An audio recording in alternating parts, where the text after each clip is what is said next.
Perfect. How is that? Excellent. Thank you. Okay.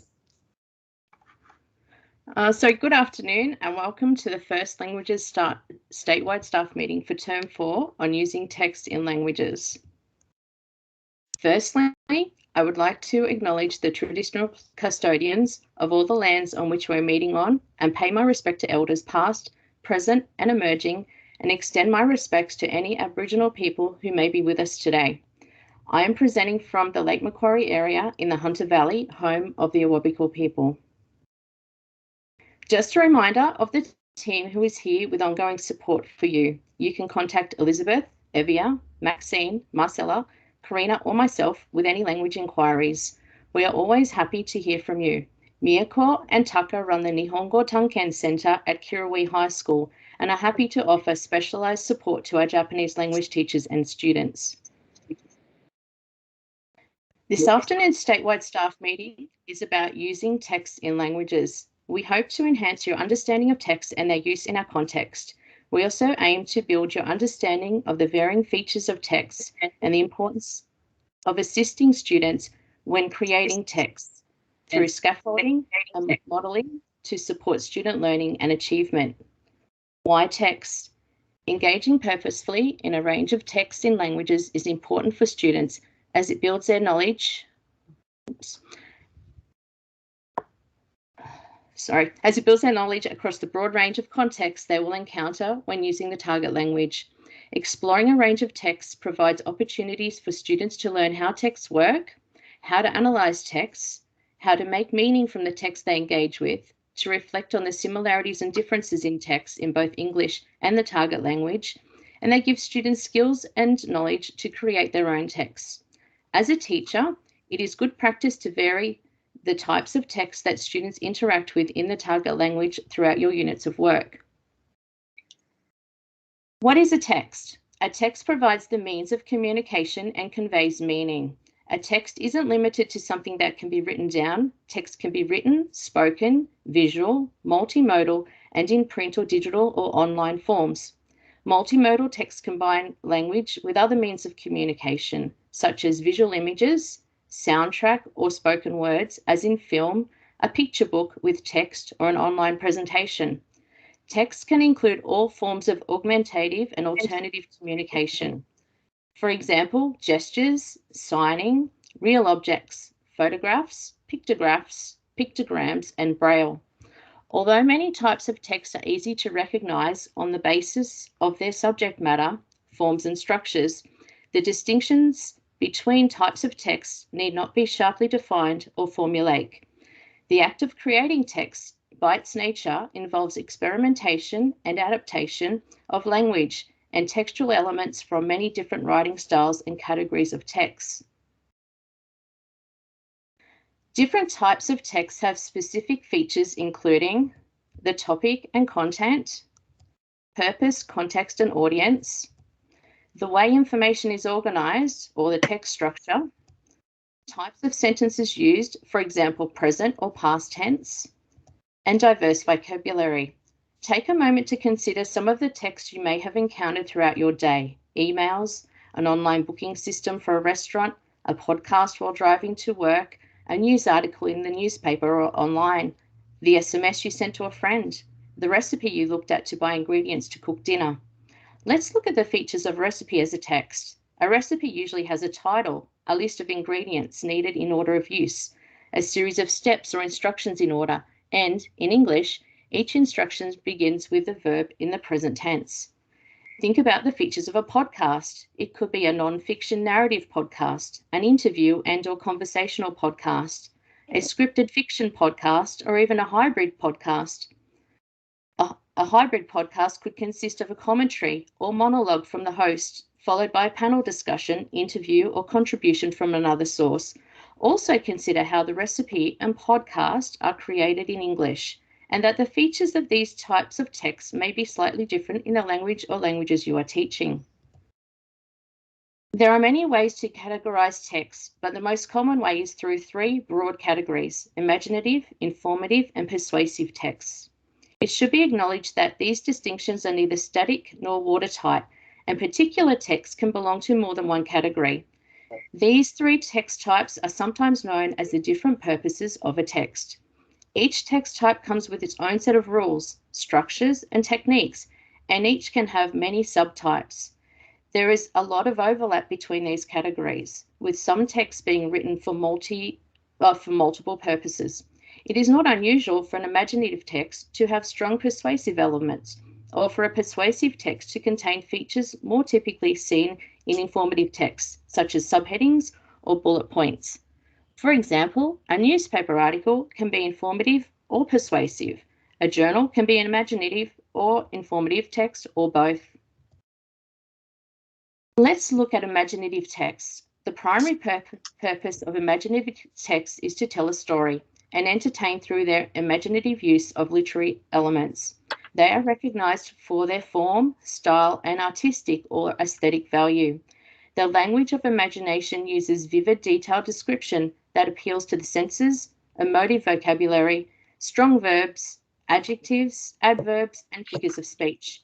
Imaginative texts can either be made up, fiction, or true, non-fiction. Some forms of imaginative text include tales, films and animations, plays, poetry, novels, stories, multimodal texts, picture books, and scripts.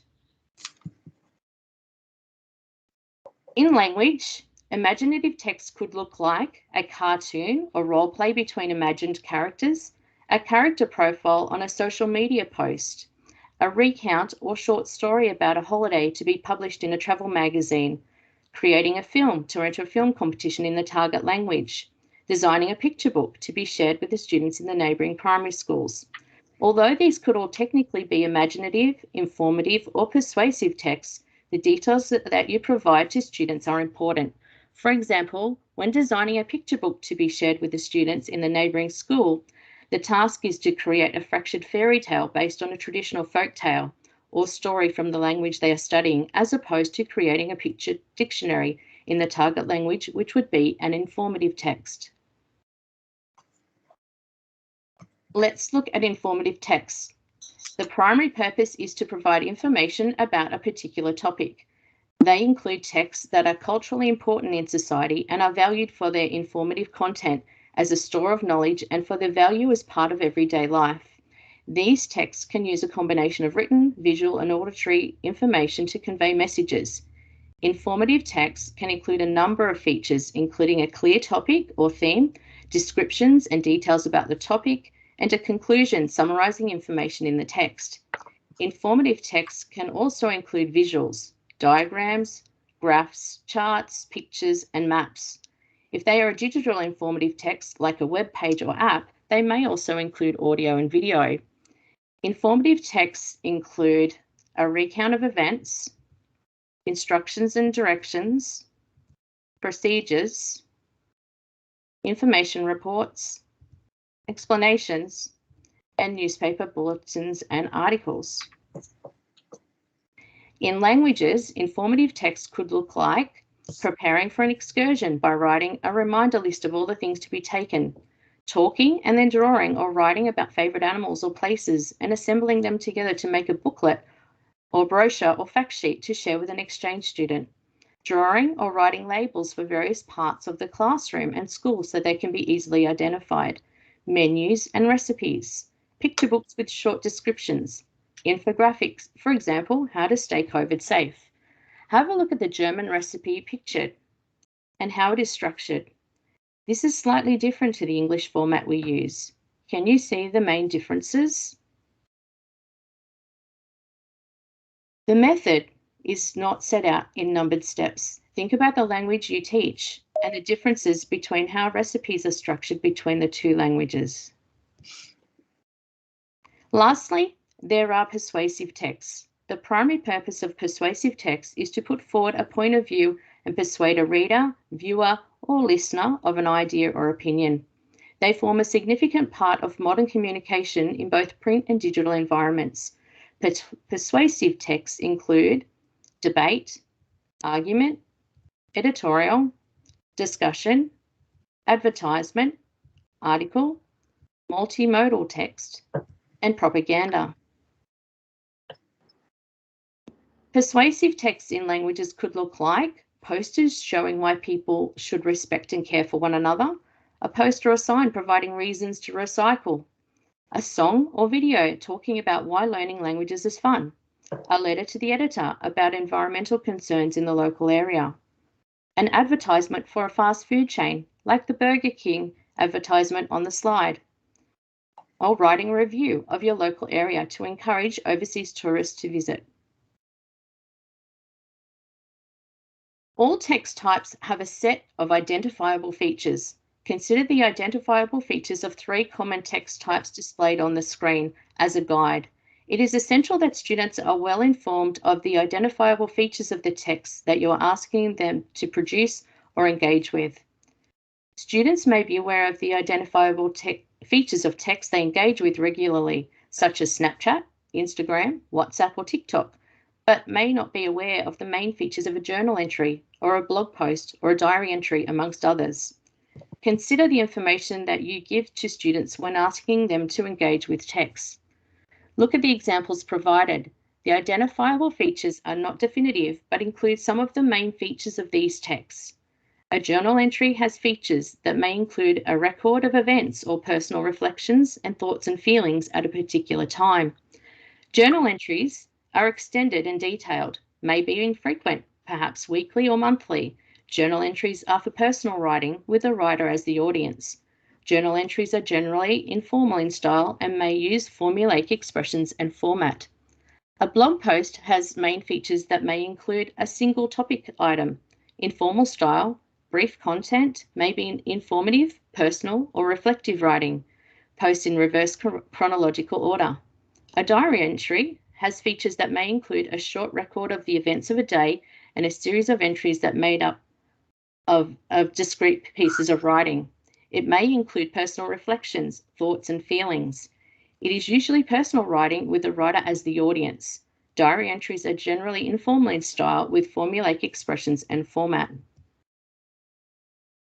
Do these look familiar? When we look at the outcomes in the syllabus, Outcome 7U in non-scripted and 8U in scripted in systems of language, you'll see these outcomes address our linguistic and structural features in text. When creating units of work and assessments with this outcome in mind, it demands the analysis of features of text described here. Similarly, Outcome 4C addresses composing text with a range of linguistic structures using a range of formats. As you have heard, there are many different types of text that we must understand and produce in day-to-day life.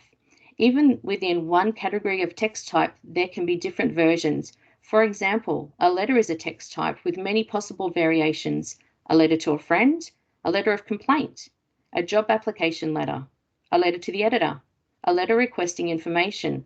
Each of these letters will use different language and will have a different structure because each is written for a different context. When planning tasks for your students, remember that quality learning tasks have a purpose, context, and audience, just like real-life communication. To best understand the context, we must ask ourselves these questions. Who produces the text? Why is it produced? How and where will it be received? Who is expected to receive it? For the audience, who is the text produced for? Who is going to read, hear, or see the text? How can we describe this audience? What is the relationship between the producer of the text and the audience? For example, teacher-student, government-citizen, seller-buyer. What is the power relationship between the producer and the audience? Do they know each other personally? For the purpose, why is the text being produced? What does the producer of the text intend to happen as a result of the text? What do they want the audience to do or feel? Is the text mainly giving information or asking for information?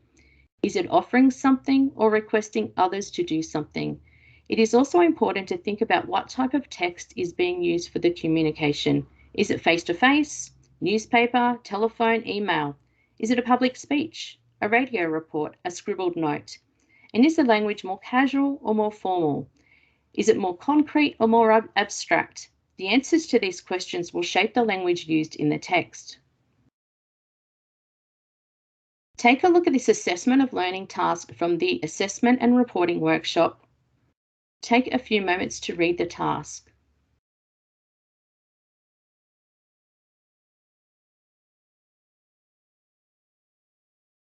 What is the purpose, context, and audience of this task? The purpose of this task is to invite your new exchange students to do something after school. The context is a conversation with a language speaking classmate. The audience is the exchange student. So in summary, the type of text that is being created is a conversation, role play, or dialogue. The dialogue is between a student in your school and a newly arrived exchange student. The language used would be neither formal nor informal. Depending on the language the text is being spoken in, as the task is being recorded on video, it should include body language such as bowing, facial expressions, hand gestures, and handshakes as appropriate to the target language. Take a look at another assessment of learning task from the Assessment and Reporting workshop. Take a few moments to read the task.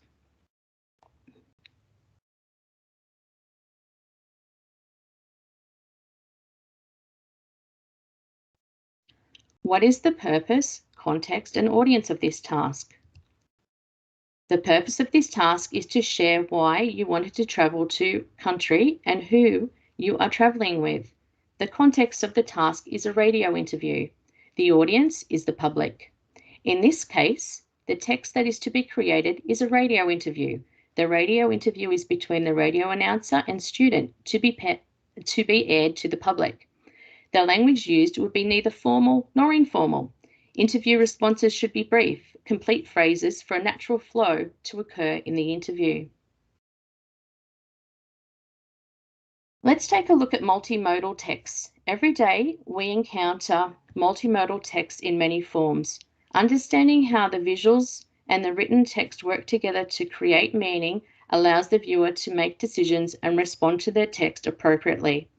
Multimodal does not mean digital technology or multimedia. A multimodal text may use digital technology or multimedia, but it doesn't have to. Multimodal texts engage two or more modes of communication. Modes include written language, spoken language, and patterns of meaning that are visual, audio, gestural, tactile, and spatial. A picture book is just as much as a multimodal text as a YouTube video is. Creating multimodal text is an increasingly common practice in contemporary classrooms.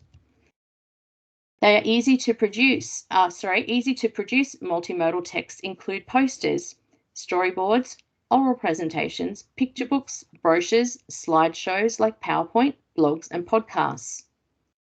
More complex digital multimodal texts include productions like web pages, digital stories, interactive stories, animation, and film. To effectively create multimodal text for different purposes and audiences with accuracy, fluency, and imagination, students need to know how meaning is conveyed through the various modes used in the text, as well as how multiple modes work together in different ways to convey the story or the information to be communicated. Producing multimodal text also usually requires skills with more sophisticated digital communication technologies.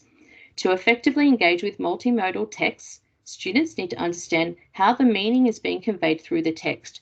For example, in languages, students are often engaging with complex digital multimodal text such as animations, digital stories, and web pages. The meaning is conveyed through dynamic combination of various modes across written and spoken language, still and moving images, audio, body language, as well as tactile and spatial modes. When looking at the syllabus objectives under the communicating strand, multimodal texts are included as suggestions in both accessing and responding and composing when creating our units of work and assessment tasks. Let's look closer at examples of multimodal texts. Here is an example of a brochure, which is a simple multimodal text. Meaning is conveyed through both the written and visual components of the text. It is a bilingual brochure with text in both English and Korean. Fonts are varied in size, color, and style. The front of the brochure includes stylish font and one large photo to attract the attention of the reader. Formatting techniques including bullet points and a mixture of longer paragraphs together with brief points draw attention of the reader when they open the brochure. Meaning is also conveyed through the images that have been chosen for the brochure. As you can see, the brochure is for a hotel, so pictures of rooms, meal options, and recreational activities are displayed. The purpose of this brochure as a type of text is to inform and promote. Inform readers about the hotel and promote the hotel as a place to stay. If this brochure was incorporated into Korean language lessons and students were asked to comment on the suitability of this place to stay, the text, including the written and visual components, would all need to be considered for the students to make an informed and concise response. Here is a completely different multimodal text. It is a screenshot from our very own virtual excursion to the Eiffel Tower, which you can find on the Stages 4 to 5 French page on our website. The website was created using Google Sites and includes a Google form, an interactive map, discussion questions, YouTube links, pictures and information, and that is just what you can see on the screenshot alone. Asking students to use this web page as part of a class activity or task is a lot different to if you ask them to create such a web page. If you ask students to create web pages, not only do they require access to technology, but also deep knowledge on how to construct such a text, including layout, design, fonts, colors, and adding links and components. The content on the virtual excursion web page has been chunked. This is a deliberate formatting style common in this text type. The chunking of content on a web page makes it more scannable as it breaks it down into manageable sections. Clear headings and subheadings are visible, as are short sentences and paragraphs. The content is balanced with white space, allowing for the reduction of noise by visually separating the information. These are all features common to this type of text that students should be aware of when engaging with this type of text. Nonverbal communication is often overlooked in language teaching, but understanding the cultural differences in nonverbal communication is important when creating and engaging with authentic types of texts. Nonverbal communication refers to gestures, facial expressions, tone of voice, eye contact or lack thereof, body language, posture, and other ways people can communicate without using language. Eye contact can signal confidence in some cultures, but can be seen as rude or challenging in other cultures. There are many gender rules around eye contact with many cultures. Touch is often used as a non-verbal form of communication, with handshakes common in Australia and Western countries. In parts of Asia, bows typically replace handshakes. In some cultures, a kiss or a hug are acceptable, but not in others.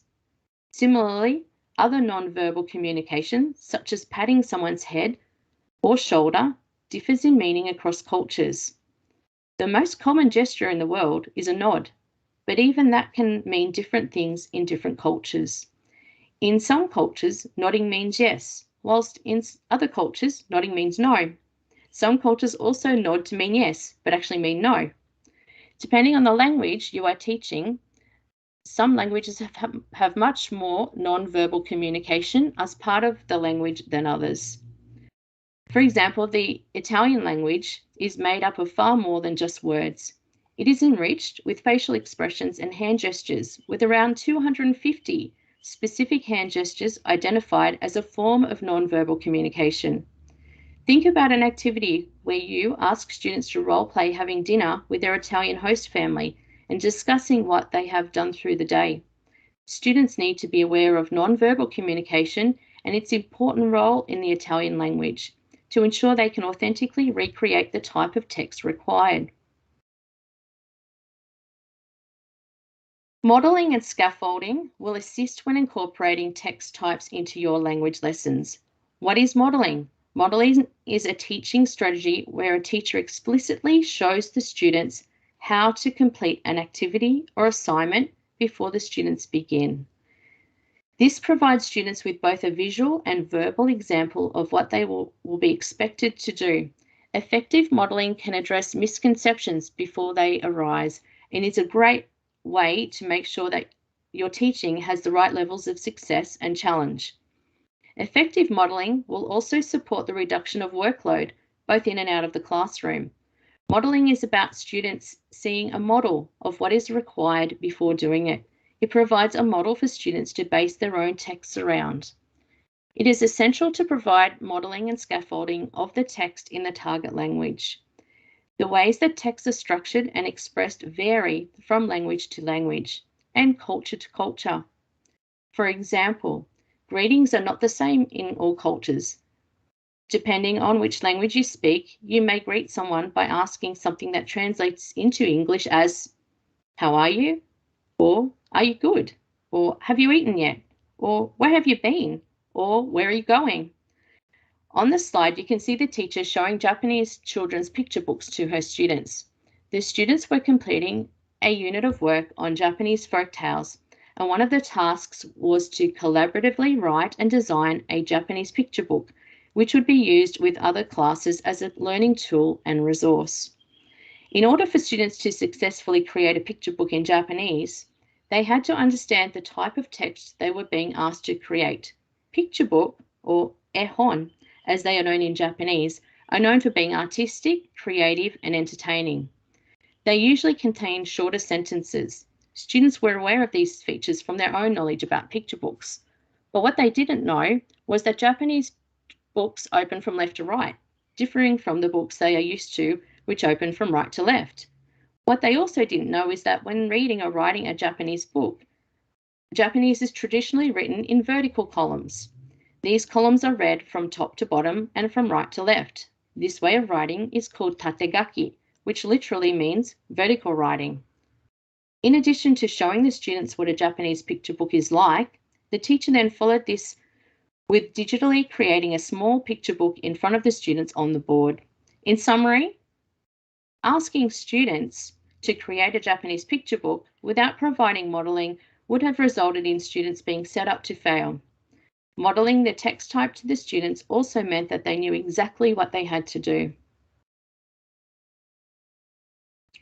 Here is another example of modelling. This is a modelled restaurant review in Indonesian.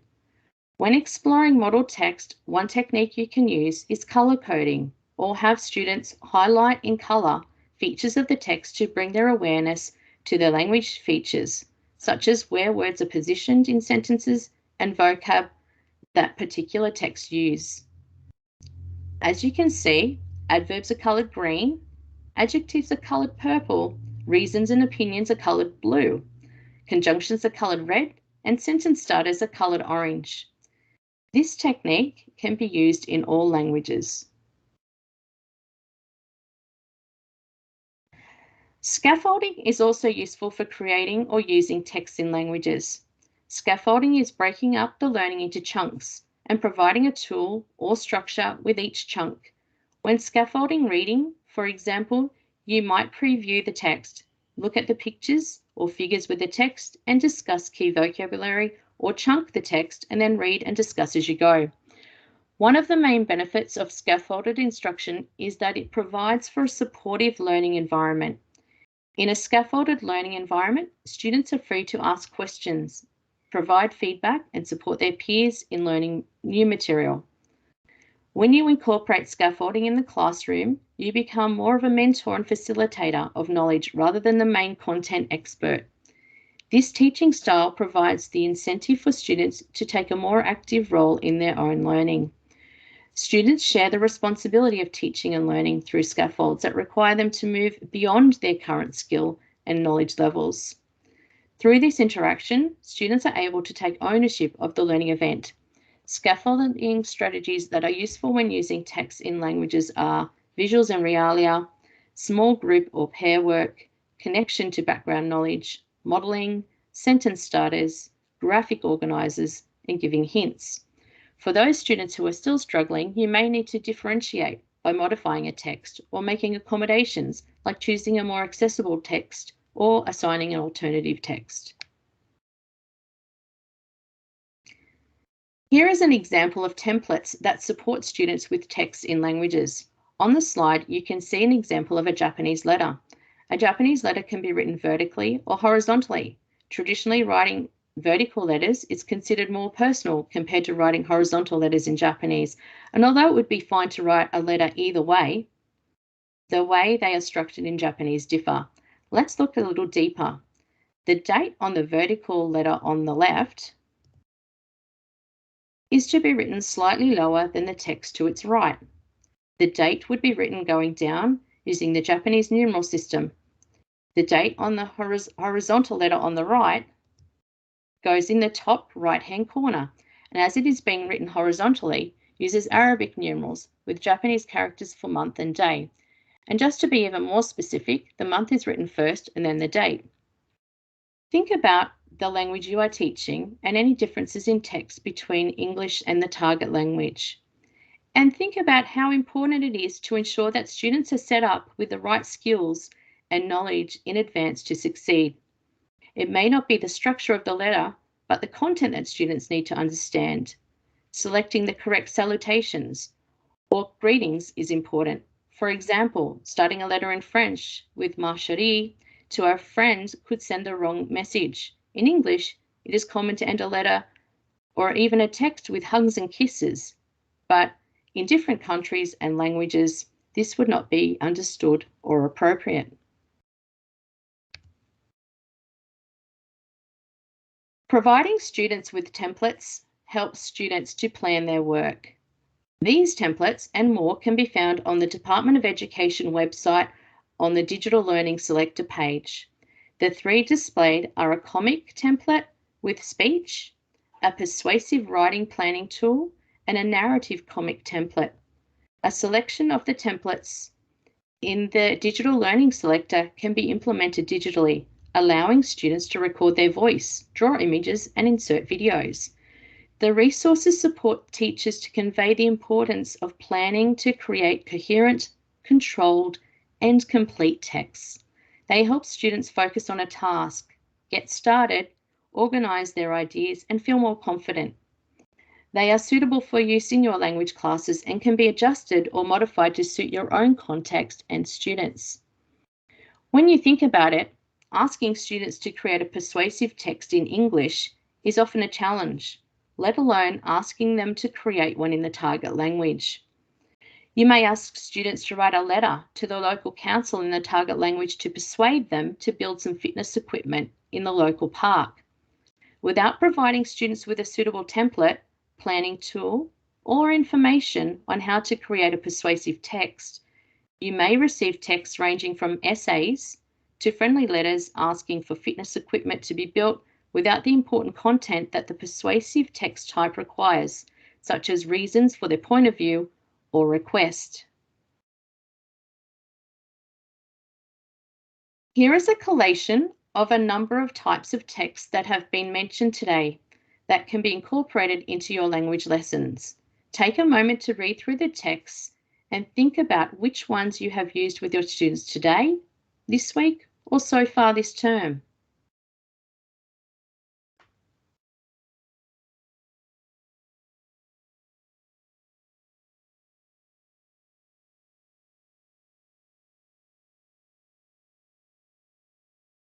When designing your teaching and learning programs, it is good practice to provide opportunities for students to respond to and to produce a variety of text types.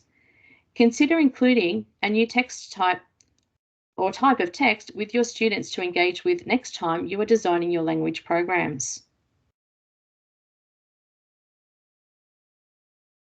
The Stage 4 units of work we have published on the Department of Education website include a wide variety of text types. This is a great place to find inspiration and ideas on text types that you can incorporate in your language programs and lessons. As you can see, the themes of the units of work vary, as do the text types that are included in these units. There are Stage 4 units of work for 11 different languages. You can find ideas across all languages, so we suggest you have a look at different languages and not just the language you teach. On the slide, you can see the Stage 4 units of work for Arabic, Chinese, French, German, and Indonesian, with the various text types you will find in the units.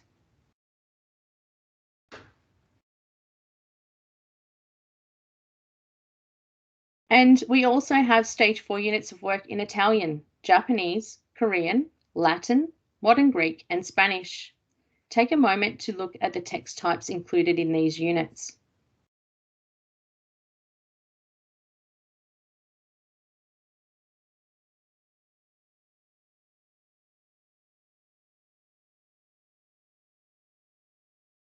Before I finish, I just wanted to remind you that the Languages and Culture team is currently rolling out professional learning through our network structure on literacy and languages 7 to 12. Primary teachers are of course welcome too and could easily adapt the ideas for their context. Keep an eye on the statewide staff room and the Languages New South Wales blog for a meeting near you. You can read some of the feedback there on the screen from teachers who have attended already, and it goes without saying that this professional learning links nicely with our content today.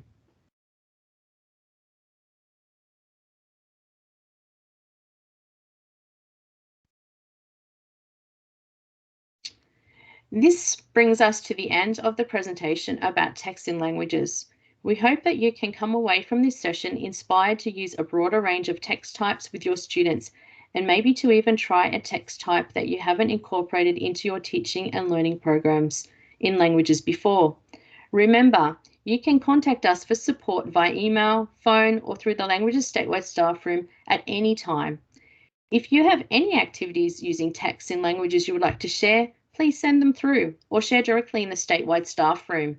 And if you're not a member of our statewide staff room, you can join by scanning the QR code on the screen, which will take you to our brief entry survey. I'd like to thank you all very much for attending today's session, and we look forward to seeing you in a future statewide staff meeting.